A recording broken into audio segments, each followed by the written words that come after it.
Everyone, स्वागत है आपका आपके यूट्यूब चैनल एम रेलवे में। आज हमारी मार्केटिंग की क्लास नंबर 3 है।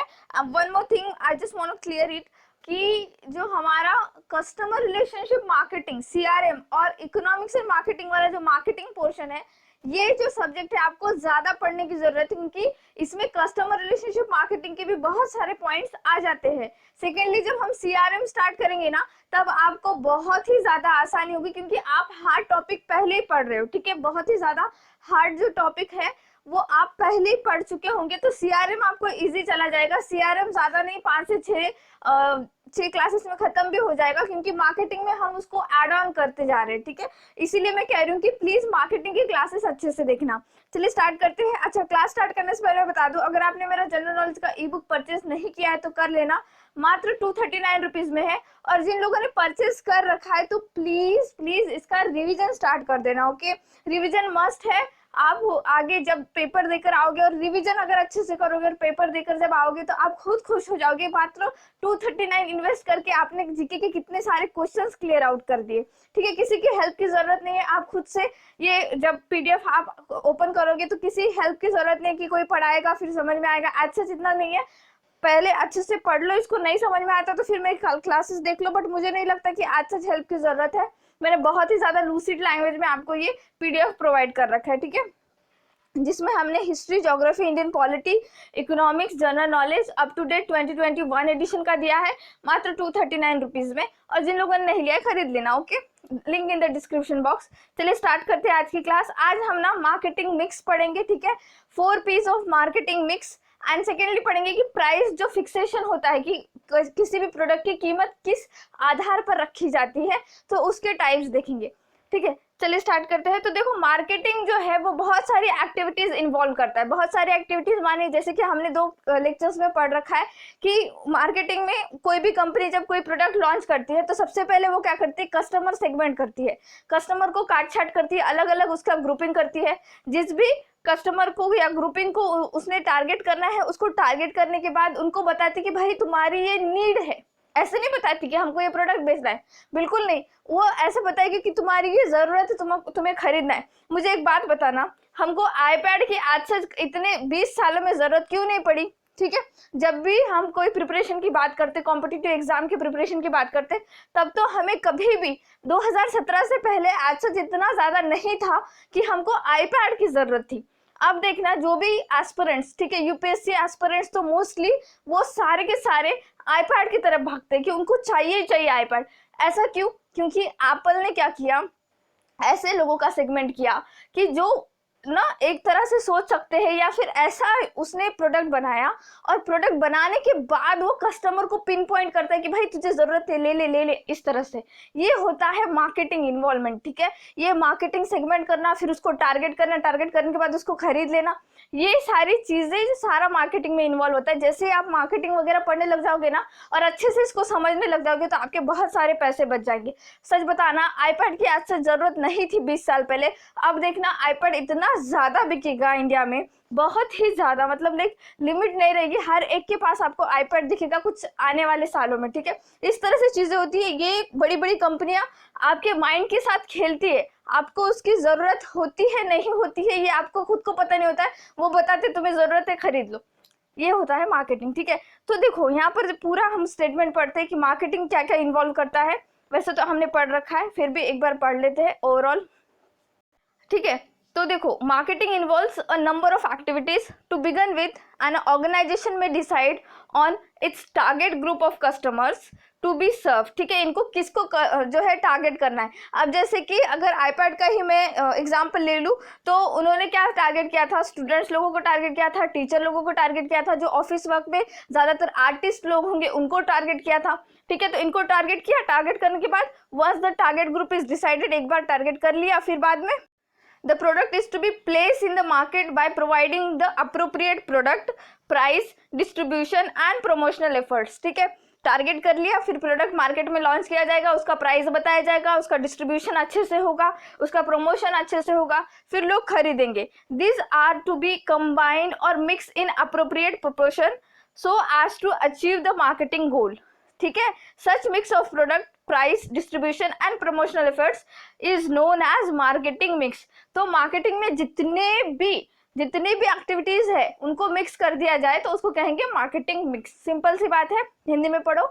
मार्केटिंग में कई गतिविधियां शामिल है। आरंभ करने के लिए एक संगठन अपने ग्राहकों के लक्षित समूह को सेवा प्रदान करने का निर्णय ले सकता है।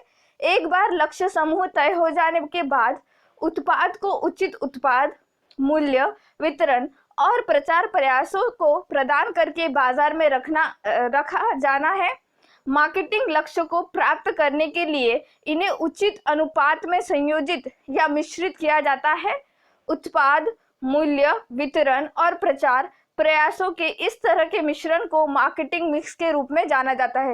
मोस्ट इंपॉर्टेंट है, जैसे ही अगर आपको क्वेश्चन बना मार्केटिंग मिक्स क्या क्या इन्वॉल्व करता है, तो आपको याद रखना है कि भाई मार्केटिंग मिक्स जो है ये बहुत सारी, जैसे कि प्रोडक्ट, ठीक है, प्रोडक्ट, प्राइस, डिस्ट्रीब्यूशन और promotion, product, price, distribution and promotion, इसी को 4 P's ऑफ मार्केटिंग मिक्स कहा गया है। डिस्ट्रीब्यूशन को इन्होंने डायरेक्टली प्लेस से रिप्लेस किया है, ठीक है, तो वो हम आगे देखते हैं। ये देखो 4 P's of marketing, there are 4 P's of marketing, product, place, price and promotion.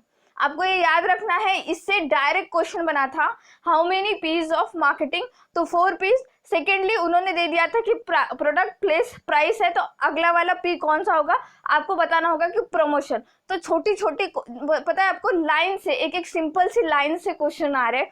बहुत ही एक्सट्रीम लेवल पर कंपटीशन तो होगा ही होगा, बट अगर आप अच्छे से नहीं पढ़ोगे, ठीक है, क्योंकि ये सब्जेक्ट हमने कभी स्कूल में नहीं पढ़े हैं, ना ही कॉलेजेस में अच्छे से पढ़े हैं, तो हमको बहुत अच्छे से ये सब्जेक्ट्स पढ़ना होगा, क्लियर आउट करना होगा। हालांकि हमने इकोनॉमिक्स थोड़ा बहुत पढ़ रखा था, स्कूल में पढ़ रखा था, कॉलेज में तो ठीक है कि इंजीनियरिंग में नहीं पढ़ाया जाता, बट स्कूल में हमको थोड़ा सा आइडिया था। तब के टाइम पर जो स्कूल टाइमिंग में हमको सिखाया जाता वो दिमाग में रहता है, बट इस तरह के सब्जेक्ट्स हमने कहीं पर भी नहीं पढ़े। तो मैं आपको बस इतना कहूंगी कि प्लीज इसको अच्छे से पढ़ने की कोशिश कीजिए, भले वीडियो लंबा जाता है, इसको अच्छे से देखने की कोशिश कीजिए, क्योंकि देखो 6 से 7 मार्क्स के लिए मार्केटिंग आएगा। अगर आप 6 से 7 मार्क्स में से कम 4 मार्क्स, ठीक है, 4 मार्क्स अगर सिक्योर करोगे, आपकी रैंक आपको खुद ही पता नहीं होगी, आप खुद इमेजिन भी नहीं कर पाओगे। टॉप 50 में अगर आपकी रैंक है और आप अच्छे से मार्क्स सिक्योर कर पा रहे हो इस तरह के मिसलिनियस टॉपिक्स में, तो आप टॉप 10 में भी जा सकते हो। लिटरली मैं झूठ नहीं बोल रही हूँ, इस तरह से होता है। आपने देखना है, अच्छे जो भी टॉपर्स वगैरह होते हैं उनका इंटरव्यू देखो, वो बताते हैं कि आपको रैंक कैसे इंप्रूव करना है, ठीक है। और रैंक कैसे इंप्रूव होता है, वो टॉपिक, ठीक है, वो टॉपिक जो आम जनता छोड़कर चल जाती है, उसको अगर आप ग्रैब करोगे आप सक्सेसफुल हो जाओगे इस एग्जाम में, ओके। तो 4 P's देखो, पहला P क्या है, प्रोडक्ट, दूसरा प्रमोशन, तीसरा place and 4th one is price. ऐसे नहीं कि इसको सीक्वेंस वाइज होता है, बस आपको याद रखना है कि 4 P's है मार्केट मिक्स के। तो पहला है प्रोडक्ट। अब देखो प्रोडक्ट क्या होता है कि जो भी गुड्स एंड सर्विस मार्केट में दी जा रही है आपको, जैसे सपोज आपने कोई पेयर ऑफ शूज खरीदा, ठीक है, आपने जूता खरीदा, आपने जूता किस लिए, सॉरी फॉर द डिस्टर्बेंस, पता नहीं कैसे मैं जब भी क्लास रिकॉर्ड करती हूँ मम्मी का फोन बज जाता है, ओके। तो हम कहा थे कि प्रोडक्ट, हाँ, प्रोडक्ट का कुछ इस तरह से बच्चों देखो कि आपने पेयर ऑफ शूज खरीदा, ठीक है, आपने पेयर ऑफ शूज खरीदा, तो इसलिए नहीं खरीदा कि आपको वो पेयर ऑफ शूज बहुत ज्यादा पसंद है। सिंपल सी बात है कि आपने वो शूज इसलिए खरीदा क्योंकि आपके पैरों को कंफर्ट चाहिए। आप चाहते हो कि आप जैसे रोड पर चल रहे हो तो आपको ना गर्मी लगनी चाहिए, ना ही आपके पैरों को कुछ चुभना चाहिए, इसलिए आपने वो शूज खरीदा। हाँ, अगर आप कहोगे कि मैम मैंने वो शूज का कलर देख के खरीदा, तो फिर यहाँ पर वो बात आ जाती है कि आपने अच्छा आपकी वांट खत्म करने के लिए वो खरीदा, ठीक है, जरूरत खत्म करने के लिए हम क्या करते हैं कि पेयर ऑफ शूज खरीद लिया, दैट्स इट। तो अगर आप कहोगे कि मैम नहीं मैंने उसका कलर देखकर उसको चूज किया, तो आपके पास एक्स्ट्रा अवेलेबल हो गए पहले से ही जूते, तो आपने सिर्फ उसको एक्स्ट्रा देखकर खरीद लिया, दैट्स इट, इससे ज्यादा कुछ नहीं होता है। बट यहाँ पर प्रोडक्ट का माने ये होता है कि आपको सर्विस भी है और वो चीज भी आपको मिल रही है। अब सर्विस का माने जैसे बहुत सारे लोग काइंड ऑफ सर्विस लेते हैं। जैसे हम लोग OTT का जो हम सब्सक्रिप्शन लेते हैं, ठीक है, OTT का हम सब्सक्रिप्शन लेते हैं, तो हम एज सच एंटरटेन होने के लिए वो सब्सक्रिप्शन लिया जाता है। तो एक तरह से क्या कर रहा है OTT प्लेटफॉर्म, आपको सर्विस प्रोवाइड कर रहा है। ये कौन सी सर्विस है? इंटेंजिबल सर्विस है। और वहीं अगर हम जूता देखा जाए तो वो क्या है? टेंजिबल सर्विस है, हम उसको छू कर देख सकते हैं। तो देखो प्रोडक्ट के बारे में क्या दिया है यहाँ पर, product refers to the goods and services offered by the organisation, a pair of shoes, मैंने अभी जस्ट आपको बताया कि a pair of shoes, a plate of dahi vada and a lipstick, all are products. ठीक है, ये सारे क्या है? प्रोडक्ट्स है, जैसे कि जूता, लिपस्टिक, दही वड़ा, ठीक है, ये सारे क्या है? प्रोडक्ट्स है। All these are purchase because they satisfy one or more of our needs. मैंने कहा ना, नीड्स, जरूरत हमारी पूरी कर रहा है, एक या दो हमारी जरूरत पूरी कर रहा है, क्योंकि हम वो परचेज कर रहे हैं इसी वजह से कि हमारी जरूरत है वो।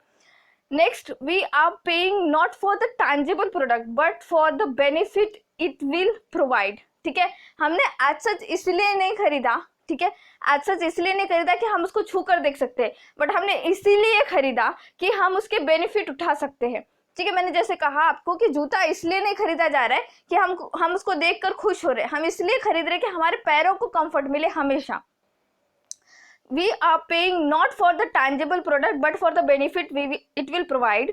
So in simple words, product can be described as a bundle of benefits which a marketer offers to the customer for a price. जो आप प्राइस पे कर रहे हो उसके हिसाब से आपको प्रोडक्ट दिया जा रहा है, ठीक है, जो कि मार्केटर ऑफर कर रहा है।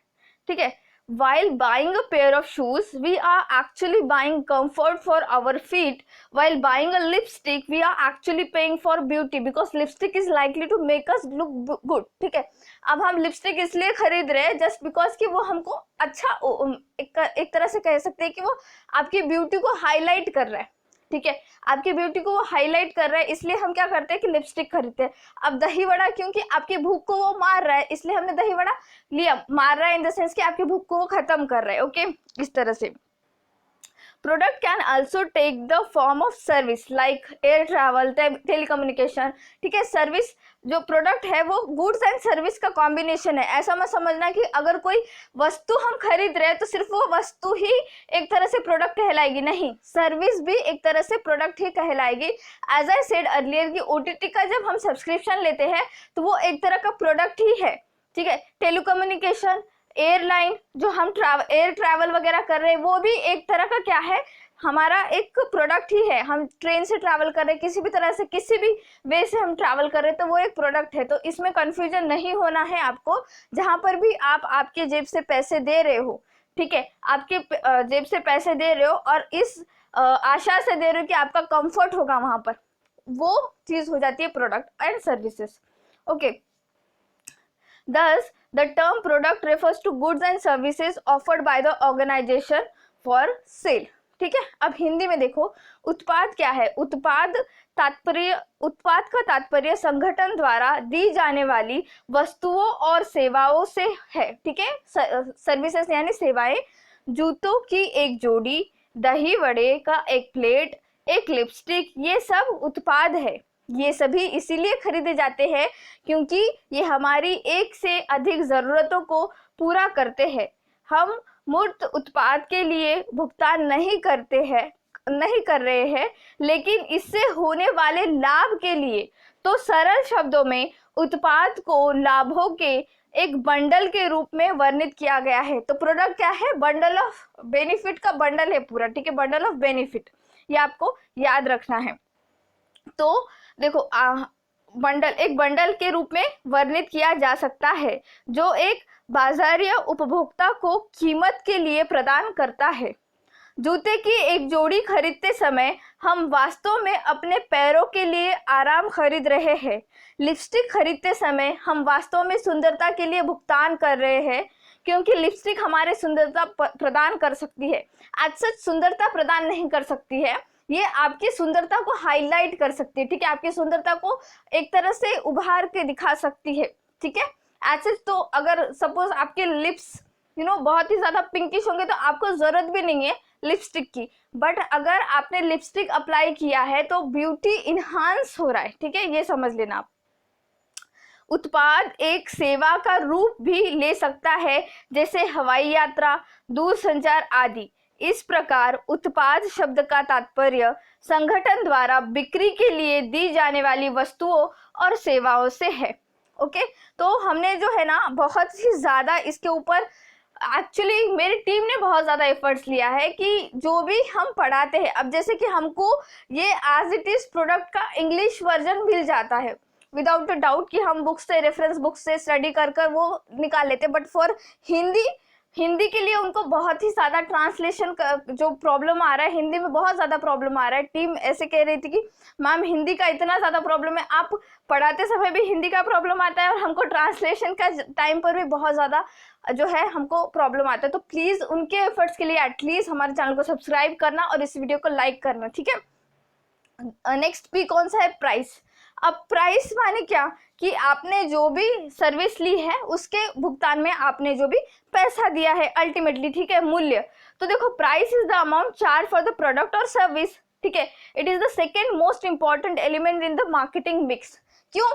क्योंकि देखो, प्राइस डिसाइड करना बहुत ही ज़्यादा रिस्की मामला होता है। क्योंकि देखो कैसे होता है कि आपका प्रोडक्ट मार्केट में आप लॉन्च कर रहे हो, ठीक है, कोई भी प्रोडक्ट आप लॉन्च कर रहे हो, उसका प्राइस आपने मार्केट के हिसाब से नहीं रखा तो आपका प्रोडक्ट डूब जाएगा, आपके प्रोडक्ट को कोई पहचान नहीं मिलेगी। सेकेंडली, अगर आपने आपके कॉम्पिटिशन से कम प्रोडक्ट, ठीक है, कंपटीशन से कम प्राइस रखा, सपोज दो ऐसी ऑर्गेनाइजेशन है, ऑर्गेनाइजेशन ए, ऑर्गेनाइजेशन बी, सेम क्वालिटी का प्रोडक्ट, सेम प्रोडक्ट, ठीक है, सपोज कोई सोप ही समझ लीजिए, कोई सोप मार्केट में आती है, जो ऑर्गेनाइजेशन ए है वो 10 रुपए में वो सोप बेचती है, ऑर्गेनाइजेशन बी उस कंपटीशन को खत्म करने के लिए वही सोप अगर 8 रुपए में बेचती है, ठीक है, वही सोप अगर 8 रुपए में बेचती है तो कुछ दिनों में ऑर्गेनाइजेशन बी का दिवाला निकल सकता है।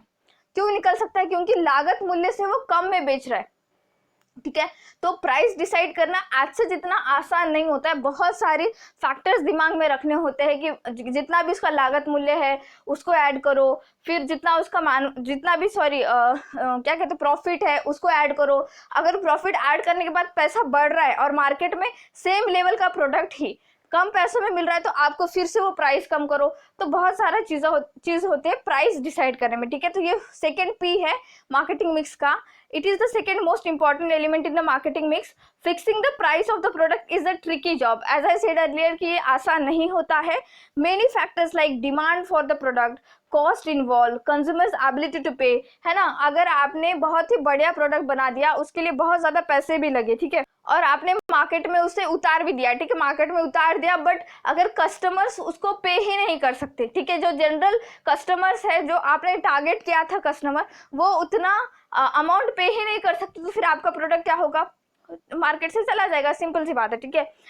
Prices charged by the competitor for the similar product, government restrictions, etc. have to kept in mind while fixing the price. In fact, pricing is very crucial decision area as it has its effect on demand for the product and also on the profitability of the firm.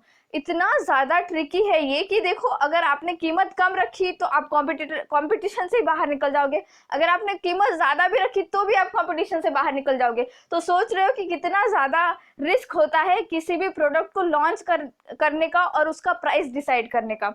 अब हिंदी में पढ़िए मूल्य। मूल्य किसी उत्पाद या सेवा के लिए दी जाने वाली राशि है। यह मार्केटिंग मिश्रण में दूसरा सबसे महत्वपूर्ण तत्व है। उत्पाद की कीमत तय करना एक मुश्किल काम है। किसी उत्पाद की मांग, शामिल लागत, उपभोक्ता की भुगतान करने की क्षमता, समान उत्पादों के लिए प्रतिस्पर्धियों द्वारा लगाए गए मूल्य, सरकारी प्रबंधन आदि जैसे कई कारकों की कीमत तय करते समय ध्यान में रखना चाहिए। वास्तव में मूल्य निर्धारण एक बहुत ही महत्वपूर्ण निर्णय क्षेत्र है, क्योंकि इसका उत्पाद की मांग और फर्म की लाभप्रदता पर भी प्रभाव पड़ता है, ठीक है। अब जो थर्ड पी है प्लेस। अब प्लेस माने देखो, प्लेस इन द सेंस कि ये ऐसे नहीं है कि कहीं कुछ बन रहा है तो वो वहीं मिलेगा। जैसे सपोज अगर हमारा अरुणाचल प्रदेश में कुछ बहुत ही बढ़िया एसच वूल है, ठीक है, कोई कपड़ा वपड़ा टेक्सटाइल इंडस्ट्री बहुत ही बढ़िया है वहाँ की, तो इसका मतलब ये नहीं कि हमको वहां जाना पड़ेगा वो खरीदने के लिए, ठीक है। तो प्लेस, प्लेस माने जो भी चीज जहाँ की खासियत है वहां से डिस्ट्रीब्यूशन होना बहुत ही ज्यादा जरूरी है। अगर आप चाहते हो मार्केट में आपकी पकड़ रहे, मार्केट में आपके प्रोडक्ट को हमेशा डिमांड रहे, तो प्लेस भी मोस्ट इंपॉर्टेंट थिंग हो जाती है यहाँ पर, ठीक है। Goods are produce to be sold to the consumer, ठीक, कोई भी गुड्स, कोई भी सेवाएं, कोई भी वस्तुएं इसीलिए प्रोड्यूस की जाती है कि वो कंज्यूमर खरीदे, कंज्यूमर खरीदने के बाद हमको उससे पैसा मिले, that's it. they must be made available to the consumers at the place where they can conveniently make purchase, ठीक है। आपको जो भी आप प्रोडक्ट बना रहे हो वो all over the India possible होना चाहिए, मिल जाए, ठीक है। हालांकि वो आप ई कॉमर्स जो भी एप्लीकेशन होते हैं उससे दे या फिर खुद अपने अपने फर्म से उसको डिस्ट्रीब्यूट कराए, कुछ भी कराए, बट वो जो प्रोडक्ट है वो हर जगह अवेलेबल होना चाहिए, कस्टमर को एज सच प्रॉब्लम नहीं होना चाहिए, और इसी में कस्टमर का भला होता है। और फिर कस्टमर क्या करता है कि आप ही से वो प्रोडक्ट खरीदता है, क्योंकि marketing is all about customer. Customer को अगर आप खुश नहीं रखोगे, यहाँ पे ग्राहक देवता है, और इसी वजह से ना हम जो भी प्रोडक्ट्स खरीद रहे हैं, अभी कंपटीशन का टाइम इतना ज़्यादा है, हर जगह कंपटीशन इतना ज़्यादा है, और हम इतने ज़्यादा लकी है, मुझे ऐसा लगता है, क्योंकि कस्टमर ओरिएंटेड मार्केटिंग हो रही है। तो सारे जो भी मार्केटर है, जो भी लोग ऑर्गेनाइजेशन है, बड़ी बड़ी ऑर्गेनाइजेशन, वो कस्टमर को ध्यान में रख के प्रोडक्ट बना रहे, ठीक है, कस्टमर को ध्यान में रख के प्रोडक्ट बना रहे। और आम आदमी जो है अभी जितना भी पेनी पेनी पैसा दे रहा है वो उसका पेनी पेनी का हिसाब उसको मिल रहा है, ठीक है। ये बहुत बढ़िया बात होती है कंपटीशन की, परफेक्ट कंपटीशन का ये एग्जांपल है, ठीक है। नेक्स्ट, इसमें क्या कहा गया है, देखो, woollen are manufactured on a large scale in Ludhiana. अब लुधियाना में वुलन बहुत ही ज्यादा मात्रा में प्रोड्यूस की जाती है। इसका मतलब ये तो नहीं कि मुझे लुधियाना जाकर वुलन लेकर आना पड़ेगा, नहीं। And you purchase them at a store for the nearby from the nearby market in your town, so it is necessary that the product is available at shops in your town. अच्छा, woollen की बात आई गई तो आपको मैं बता दूं कि सबसे जो बेहतरीन वुलन है वो ऑस्ट्रेलिया में मिलता है, ठीक है। बहुत ही ज्यादा बेहतरीन वुलन सिर्फ और सिर्फ ऑस्ट्रेलिया में मिलता है। तो इसका मतलब ये नहीं कि हमको ऑस्ट्रेलिया जाकर खरीद के लाना होगा, बिल्कुल भी नहीं। ई कॉमर्स इंडस्ट्री हमको इतना ज्यादा ग्लोबलाइज कर चुका है, हमको वहां का वुलन जो है आपको घर तक लाकर मिल जाएगा, अमेजोन पे भी मिल जाएगा। तो ये होता है मार्केटिंग, ठीक है। इसमें प्लेस का अच्छा जितना ज्यादा रोल नहीं होता है। प्लेस, अगर वो प्लेस बहुत ही ज्यादा फेमस है उस चीज के लिए, इसका मतलब ये नहीं कि कस्टमर जाएगा वहां पे, ठीक है। This involves a chain of individuals, ठीक है, an institution like distributors, wholesalers and retailers who constitute firms distribution network, also called a channel of distribution. ये क्या होता है, एक चैनल ऑफ डिस्ट्रीब्यूशन होता है जो कि प्रोडक्ट अलग अलग जगह भेजने का काम करता है, ठीक है। The organisation has to decide whether to sell directly to the retailer or through the distributor or wholesaler, ठीक है। ये जो है it can even plan to sell it directly to the customer, ठीक है। अगर कोई ऑर्गेनाइजेशन चाहती है कि उसका प्रोडक्ट डायरेक्टली कस्टमर को जाए तो वो खुद से ही एक तरह की सर्विस प्रोवाइड कर सकता है, डायरेक्टली कस्टमर जाकर वो खरीद लेगा। अदरवाइज कोई तीसरा थर्ड पार्टी जो है आ जाए बीच में उनके, जो कि डिस्ट्रीब्यूशन का काम कर दे, और ये जो ऑर्गेनाइजेशन है वो सिर्फ प्रोड्यूस करने का काम करे। स्थान, अब देखो हिंदी में पढ़ो इसको, वस्तुओं का उत्पादन उपभोक्ता को बेचने के लिए किया जाता है। उन्हें उपभोक्ताओं को ऐसे स्थान पर उपलब्ध कराया जाना चाहिए जहां वे आसानी से, ठीक है, जहां वे आसानी से खरीद कर सके। लुधियाना में बड़े पैमाने पर ऊनी कपड़े बनाए जाते हैं और आप उन्हें अपने शहर के नजदीकी बाजार के एक स्टोर से खरीदते हैं। इसीलिए यह आवश्यक है कि उत्पाद आपके शहर की दुकान पर उपलब्ध हो। इसमें वितरकों, थोक विक्रेताओं और खुदरा विक्रेताओं जैसे व्यक्तियों और संस्थानों की एक श्रृंखला शामिल है जो फर्म की वितरण नेटवर्क, जिसे वितरण का एक चैनल भी कहा जाता है, का गठन करते हैं। संगठन को यह तय करने का होता है कि उसे सीधा खुदरा विक्रेता को बेचना है या वितरकों या थोक विक्रेताओं को माध्यम से बेचना है, ठीक है। होलसेलर को बेचना है या रिटेलर को बेचना है, ये डिसाइड करेगा वो ऑर्गेनाइजेशन, ठीक है। या फिर ऑर्गेनाइजेशन ये भी डिसाइड कर सकता है कि हम डायरेक्टली कस्टमर को दे दें। बहुत सारे ऐसी जो सेल्फ हेल्प ग्रुप्स है वो डायरेक्टली कस्टमर्स को ही सर्विस प्रोवाइड करती है, ठीक है। 4P है प्रमोशन। अब देखो भाई, आपने बहुत बढ़िया प्रोडक्ट बना लिया, आपने कस्टमर को दिमाग में रखा, उसकी ज़रूरतों को दिमाग में रखा, और आपने प्राइस भी सही रखी, सब कुछ सही रखा, उसके घर तक सर्विस प्रोवाइड करने का काम किया, एवरीथिंग इज राइट। बट अगर आपने प्रमोशन सही से नहीं किया उस प्रोडक्ट का, तो वो प्रोडक्ट बिका नहीं जाएगा, बिल्कुल भी नहीं बिकेगा। क्यों नहीं बिकेगा? बिकॉज देखो, कोई भी चीज होती है, ठीक है, कोई भी चीज जब तक उसका प्रमोशन नहीं किया जाता, जब तक उसकी थोड़ी सी बढ़ाई नहीं की जाती, जब तक बताया नहीं जाता कि भाई तुमको इसकी जरूरत है। एज आई सेड अर्लियर, मैंने स्टार्टिंग में ही बता दिया था आईपैड के बारे में कि हमको उसकी जरूरत है, ये एप्पल बताता है, ठीक है, हमको उसकी जरूरत है, हमारा दिमाग नहीं बताता, ये एप्पल हमारे दिमाग में फीड करता है कि तुमको जरूरत है, तुमको जरूरत है। तो ये किस तरह से होता है? ये प्रमोशन के द्वारा होता है, ठीक है, प्रमोशन के द्वारा होता है। तो if the product is manufactured keeping the consumer needs in mind, is rightly priced and made available at outlets convenient to them, but the consumer is not made aware about its price, features, availability, etc., its marketing effort may not be successful। ठीक है, आपने product बहुत बढ़िया बना दिया, सब कुछ सही है, प्राइस सही है, सब सही है, बट अगर कस्टमर को पता ही नहीं है, पता ही नहीं है, तो कैसे आपके जितने भी एफर्ट्स आपने ले रखे उस प्रोडक्ट को बनाने के फुलफिल होंगे? कैसे आप आपका मार्केटिंग गोल अचीव कर पाओगे? सिंपल सी बात है ना। Therefore, promotion is an important ingredient of marketing mix as it refers to the process of informing, persuading and influencing a consumer to the make choice of the product to be bought। इसीलिए देखो आजकल influencer का ना इतना ज़्यादा demand है, mostly मतलब जो बॉलीवुड के एक्टर्स एक्ट्रेस जितने भी बड़े बड़े हीरो हीरोइंस हैं, उनसे ज़्यादा इन्फ्लुएंस जो भी बड़े बड़े जैसे इंस्टाग्राम यूट्यूब से इन्फ्लुएंसर होते हैं, उनको ज़्यादा डिमांड दी जाती है। क्यों? क्योंकि ये डायरेक्टली कनेक्टेड होते हैं, डायरेक्टली जो नॉर्मल पीपल है उनसे कनेक्टेड होते हैं, तो इनके ऊपर ज़्यादा आज की प्रोडक्ट्स, जब भी कोई भी बड़ा प्रोडक्ट देखना, इन्फ्लुएंसर लोग आजकल बहुत ही ज़्यादा चलन में है बिकॉज ऑफ दिस। ठीक है, मार्केटिंग का एक पार्ट है ये प्रमोशन करना। Promotion is done through means of personal selling, advertising, publicity and sales promotion. ठीक है, जो प्रमोशन है वो तो देखो पर्सनल सेलिंग से कर सकते हैं आप लोग, कि डायरेक्टली जो ऑर्गेनाइजेशन है वो सेल करते समय बता दे कि इस तरह का हम जो है सर्विस आपको प्रोवाइड कर रहे हैं, या फिर एडवर्टाइजमेंट दे दे, पब्लिसिटी कर दे उसका, किसी बड़े जैसे बड़े सेलिब्रिटी को ही कह दे कि भाई इसका एडवर्टाइज में आपको हमको कास्ट करना है एंड ऑल, इस तरह से चीज़ दे, उसका सेल्स प्रमोशन कर दे। ठीक है, it is done mainly with a view to provide information to the prospective consumers about the availability। अब प्रमोशन क्यों करते हैं हम लोग? प्रमोशन इसीलिए करते हैं कि भाई अगले वाले बंदे को पता चलना चाहिए कि इस तरह की सर्विस प्रोवाइड की जा रही है।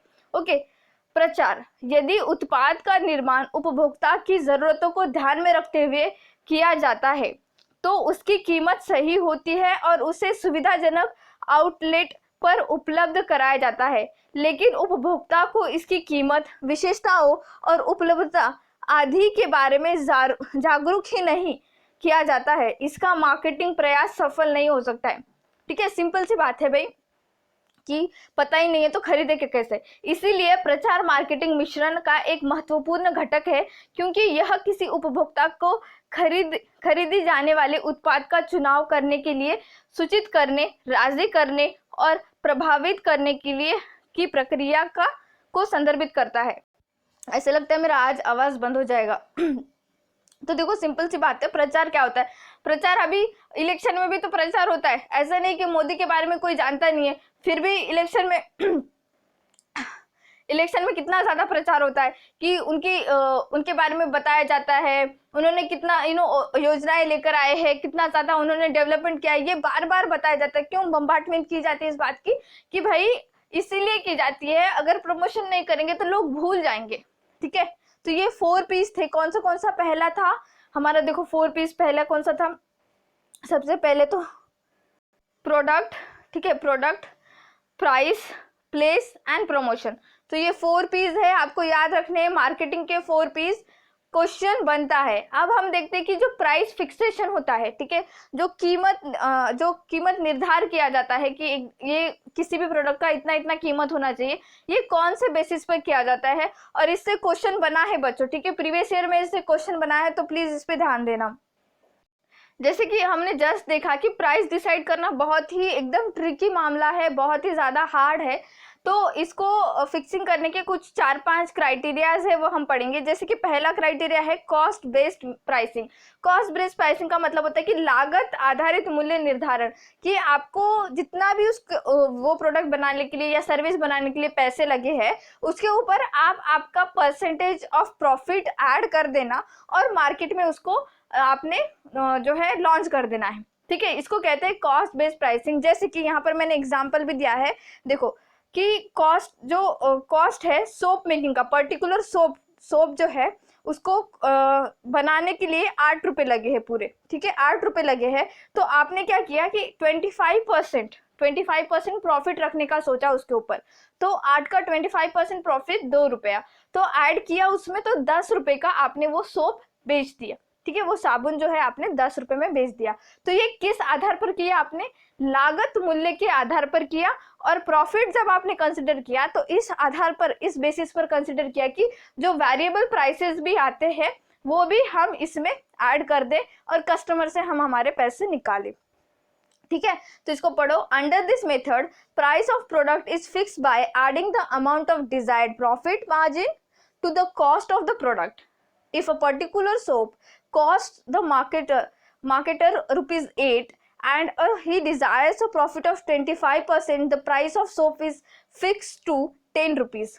While calculating the price in this way, all cost, variable as well as fixed costs incurred in manufacturing the product are taken into the consideration. ठीक है, जो इस तरह का जो लागत आधारित मूल्य निर्धारण किया जाता है, इसमें सारे प्राइसेस इंक्लूड की जाते हैं, वेरिएबल कॉस्ट भी इंक्लूड किया जाता है, फिक्स कॉस्ट भी इंक्लूड किया जाता है। अब फिक्स कॉस्ट कौन सा होता है? जो कि भाई लगता ही है, अल्टीमेटली उसकी जरूरत ही होती है वो सोप बनाने के लिए। और वेरिएबल कॉस्ट यानी एड वाला कॉस्ट, प्रमोशन वाला कॉस्ट वगैरह, इस तरह के कॉस्ट होते हैं बहुत सारे। वेरिएबल कॉस्ट में तो बहुत सारे पॉइंट्स होते हैं, हमने ये इंजीनियरिंग में पढ़ रखा है। ठीक है, मैनेजमेंट वाला चैप्टर में ये variable cost and fix cost पढ़ रखा होगा मोस्टली बच्चों ने तो। ठीक है, नेक्स्ट है कंपटीशन बेस्ड प्राइसिंग। अच्छा, कंपटीशन बेस्ड प्राइसिंग में क्या होता है एक्चुअली? यहाँ पर क्या होता है कि भाई आपने प्रोडक्ट, कोई कंपनी ए है, ठीक है, कोई कंपनी ए है, कोई कंपनी बी है, और ये सेम है गेमिंग, एक ही तरह की गेमिंग का एक तरह से गेम प्रोवाइड करता है। ठीक है, कोई भी गेम प्रोवाइड करता है, मानी पबजी की तरह ही प्रोवाइड करता है। कोई पबजी प्रोवाइड कर रहा है, ठीक है, कोई पबजी प्रोवाइड कर रहा है और कोई फौजी प्रोवाइड कर रहा है। ठीक है, तो ये गेम अगर देखिए अल्टीमेटली तो सेम ही है। ठीक है, सेम ही है। तो अब यहाँ पर क्या होता है कि इसका प्राइस कैसे डिसाइड करते हैं? ये कॉम्पिटिटर पर डिपेंड करता है, एक दूसरे पर ये ज्यादातर डिपेंड होते हैं। भाई अगर कॉम्पिटिटर ने आपके 10 रुपये प्राइस रखा किसी भी वस्तु का, जो कि सेम ही वस्तु है आपकी और उसकी, ठीक है, और क्वालिटी भी सेम ही दे रहा है, ऐसा नहीं कि क्वालिटी कम दे रहा है, तो आपको थोड़ा सा मार्जिन रखना पड़ेगा। आपको 9 रुपये 9.999 इस तरह का प्राइस रखना पड़ेगा। ठीक है, इससे क्या होगा कि थोड़ा सा जो भी कस्टमर खरीदेगा वो थोड़ा कम पैसों की तरफ आएगा। 9.999, ठीक है, इस तरह की चीजें आपने बहुत जगह देखी होगी। 9000 समथिंग, 999 इतने में मिल रहा है मैम, तो आपको लगता है 1000 नहीं, ये खरीद लो, बस 1 ही रुपया कम होता है इसमें। तो ये एक मैजिक ऑफ 9 करके मार्केटिंग में पढ़ाया जाता है, ये मैजिक ऑफ 9। तो आपको जरूरत नहीं इसकी, बस मैं बता रही हूँ कि इस तरह से भी होता है कंपटीशन में, इस तरह से चीजें होती है। तो कंपटीशन बेस्ड प्राइसिंग क्या होता है? In case of products where market is highly competitive and there is a negligible difference in quality of competing brands, price is usually fixed closer to the price of competing brands। ठीक है, जिससे भी आपका competition है, अगर वो बंदा भी सही से सर्विस प्रोवाइड कर रहा है और आप भी सही से सर्विस प्रोवाइड कर रहे हो, तो आपको एक कदम ना पीछे लेना पड़ता है और फिर वो प्राइस ऐसे फिक्स करना पड़ता है कि कस्टमर आपके पास भागते हैं। ठीक है, it is called going rate pricing. इसको क्या कहते हैं? Going rate pricing, and is very convenient method because the marketers do not have to worry much about demand and cost and effect the change as per the changes by the industry leaders. ये बहुत ही ज़्यादा easy इसलिए होता है क्योंकि इसमें जो demand and supply वाला कोई रिलेशनशिप नहीं है। इसमें ये रिलेशनशिप है कि भाई अगले वाले बंदे ने अगर बढ़ा दिया प्राइस तो आप कम कर दो, अगर आपने बढ़ा दिया तो वो कम कर देगा, या फिर लेवल पे ही रहेगा, इस तरह की चीज़ें। ठीक है, नेक्स्ट है डिमांड बेस्ड प्राइसिंग। अच्छा, डिमांड बेस्ड प्राइसिंग में क्या होता है कि सपोज किसी भी चीज का डिमांड बढ़ रहा है, किसी भी चीज का डिमांड बढ़ रहा है तो अल्टीमेटली क्या होगा, उसका प्राइस भी बढ़ जाएगा, और किसी चीज का डिमांड कम हो रहा है तो अल्टीमेटली क्या होगा, उसका प्राइस भी घट जाएगा। तो इस हिसाब से उसका प्राइस रखा जाता है। तो ये तो नॉर्मल है, हमने इकोनॉमिक्स में ये पढ़ रखा है। अब इसका स्टेटमेंट पढ़ो। At times, prices are determined by the demand for the product. Under this method, without paying much attention to cost and competitor prices, the marketers try to ascertain the demand to the product. ठीक है, if the demand is high, they decide to take advantage and fix high price. If the demand is low, they fix low prices for their product. At times, they resort to differential prices and charge different prices from different groups of customers to pay depending upon their perceived values and capacity to pay। ठीक है, इसमें क्या होता है कि demand based pricing में competition का भी आपको सोचना नहीं पड़ता है, क्योंकि देखो उसका डिमांड है तो आपको सप्लाई तो आप अल्टीमेटली करोगे, और क्या करोगे कि प्राइस हाई रख दोगे। डिमांड नहीं है तो प्राइस लो रख दोगे, लोग खरीदेंगे। इस तरह से की चीजें होती है डिमांड बेस्ड प्राइसिंग में। नेक्स्ट है objective based pricing. Objective based pricing में एक्चुअली क्या होता है ना, इसका हिंदी है उद्देश्य आधारित मूल्य निर्धारण। ठीक है, उद्देश्य आधारित मूल्य निर्धारण में एक्चुअली व्यू होता है कि कोई भी इनोवेटिव आइडिया है, कोई भी इनोवेटिव सर्विस प्रोवाइड किया जा रहा है, तो इसमें अच्छा जो है कस्टमर को दिमाग में ऐसे रखा जाता है कि कोई एक अलग ही उनका सेगमेंट किया जाता है। अलग सेगमेंट इसलिए किया जाता है कि कुछ इनोवेटिव अगर आप प्रोडक्ट बना रहे हो, कुछ एकदम मार्केट से अलग प्रोडक्ट बन गया आपका, ठीक है, बहुत ही बढ़िया प्रोडक्ट बन गया, तो आप क्या करोगे, उसका प्राइस हाई रखोगे। अब प्राइस हाई रखोगे तो इसका मतलब क्या है कि जो लोग उसको अफोर्ड कर सकते हैं वही खरीदेंगे, अल्टीमेटली ये बात है। तो आप किसको टारगेट करोगे, उन्हीं लोगों को टारगेट करोगे। और इनोवेटिव जो भी चीज आती है मार्केट में पहली बार, उसका प्राइस जो होता है थोड़ा सा हायर लेवल पर ही होता है। तो देखो ऑब्जेक्टिव बेस्ड प्राइसिंग में क्या कहना है इनका, this method is applicable to the introduction of new innovative products if at the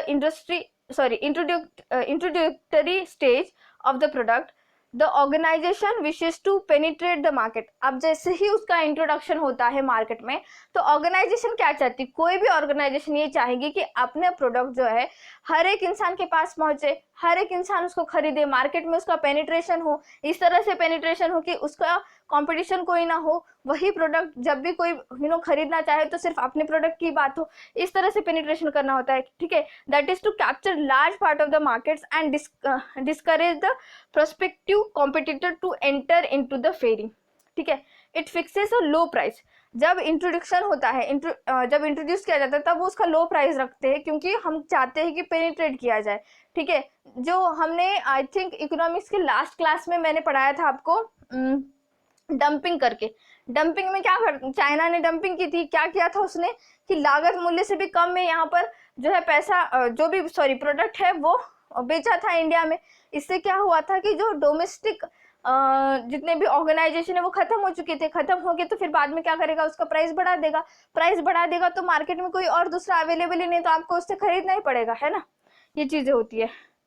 alternatively the organisation में decide to skim the market. अब यहाँ पर क्या कर सकते हैं कि एक अल्टरनेटिव वे है कि आप स्कीम कर सकते हैं। स्कीम का मतलब होता है कि ऊपर ऊपर से देखना, जैसे हम स्कीम करते पढ़ते पढ़ते क्या स्कीमिंग करना बोलते हैं ना, कि फटाफट देख लेते, सरसरी निगाहों से देख लेना, इस तरह की चीजें। ठीक है, that is to earn high profit by taking advantage of a group of customers who give more importance to their status और distinction and are willing to pay even higher price for it. अब ये देखो Apple का जो phone है iPhone, इससे आपको समझ में आ सकता है कि आईफोन इंडिया में अभी भी एक स्टेटस की तरह देखा जाता है। क्यों? क्योंकि इसका प्राइस हाई लेवल पे। और प्राइस क्यों हाई लेवल पे रखा है एप्पल ने? बिकॉज उसने अल्टरनेटिव वे देखा है। उसने कहा है कि भाई मुझको अल्टीमेटली प्रॉफिट चाहिए, भले बहुत सारे लोग ले या बहुत कम लोग ले, मैं इसका प्राइस इतना रखूंगा, इससे क्या होगा, लागत मूल्य से ज्यादा मेरे को पैसा आएगा, मेरे को प्रॉफिट मिलेगा। तो इसमें क्या होता है कि जिनका स्टेटस है, जो लोग स्टेटस में बिलीव करते हैं, वो लोग उसको खरीद लेंगे तो क्या होगा कि उसको पैसा जाएगा, ऑर्गेनाइजेशन को पैसा जाएगा। तो ये एक अल्टरनेटिव वे है इनोवेटिव चीजों को बेचने का। ठीक है, in such situation they fix quite high price at the introductory stage of their product and market it to only those customer who can afford it। मैंने जैसा कि कहा, अगर नया नया इंट्रोड्यूस किया जा रहा है प्रोडक्ट, तो एक तो उसका प्राइस बहुत कम रख देगा क्योंकि वो चाहता है कि मार्केट में उसका पेनिट्रेशन हो, या फिर उसका प्राइस इतना ज़्यादा रख देगा, बस वो चाहता है वो लोग जो अफोर्ड कर सकते वही खरीदे और जो है उसका प्रॉफिट होता रहे। ठीक है, तो ये था उद्देश्य आधारित मूल्य निर्धारण। तो हमने देख लिया मार्केट मिक्स क्या होता है। मार्केट मिक्स में 4 P's ऑफ मार्केट मिक्स कौन सा, product, promotion, price and place. हमने देख लिया कि प्राइस कंसीडर किस तरह से की जाती है, कि भाई किसी भी प्रोडक्ट को, सर्विस को प्राइस रखने का क्राइटेरिया क्या होता है। तो सब कुछ हमने देख लिया इसमें। तो आज की क्लास इतनी ही थी। Thank you so much for watching. Please subscribe to my channel. मेरी आवाज़ सच में बंद हो जाएगी ऐसा लग रहा है। Thank you so much.